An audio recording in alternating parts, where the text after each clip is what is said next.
আমি 19 তারিখে এই মাসে 19 তারিখে ব্যাংককে গিয়েছিলাম আমার মেডিকেল চেক আপের জন্যে। গতকাল আমার মেডিকেল চেক আপ শেষ হয়েছে, সেই কারণে আমি দেশে চলে এসেছি। আপাতত এর বেশি কিছু বলার নাই। সবাইকে ধন্যবাদ। স্যার, একটা বড় বিষয় নিয়ে অনেক গুঞ্জন চলছে যে রাষ্ট্রপতির পদত্যাগের বিষয়টা, আসলে স্যার এটাকে আপনি কোনো বিষয়ে অবগত নাকি? আর আরেকটু সঙ্গে যেটা জানতে চাই, যদি উনি করে থাকেন সেই ক্ষেত্রে প্রসেসটা কি?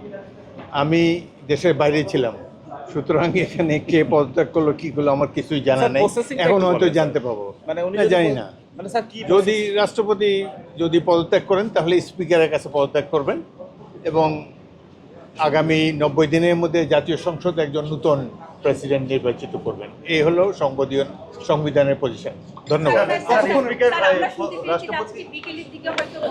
আপনারা যেরকম শুনেছেন আমি সেরকমই শুনেছি। তিনি পদত্যাগ করলে সেই অনুযায়ী তারপর যে ভ্যাকুয়ামটা থাকে সেই জায়গাতে আপনি এটা তো অনুমান নির্ভর প্রশ্ন, সুতরাং উনি কি করবেন না করবেন আমি জানি না। রাষ্ট্রপতি দেশের প্রথম ব্যক্তি। আসার কথা ছিল 26 তারিখে।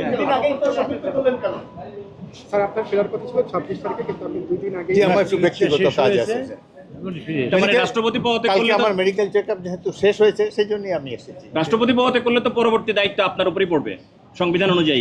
এটা একটা ট্র্যাডিশনালি বাংলাদেশের সংবিধানে লেখা আছে, যখন রাষ্ট্রপতি পদত্যাগ করে তখন অ্যাক্টিং স্পিকার হিসাবে, অ্যাক্টিং রাষ্ট্রপতি হিসেবে স্পিকার দায়িত্ব পালন করেন।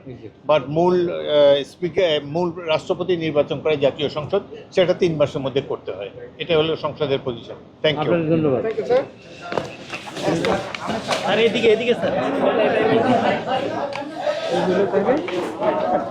ভাই বুমগুলা নেন, বুমগুলা।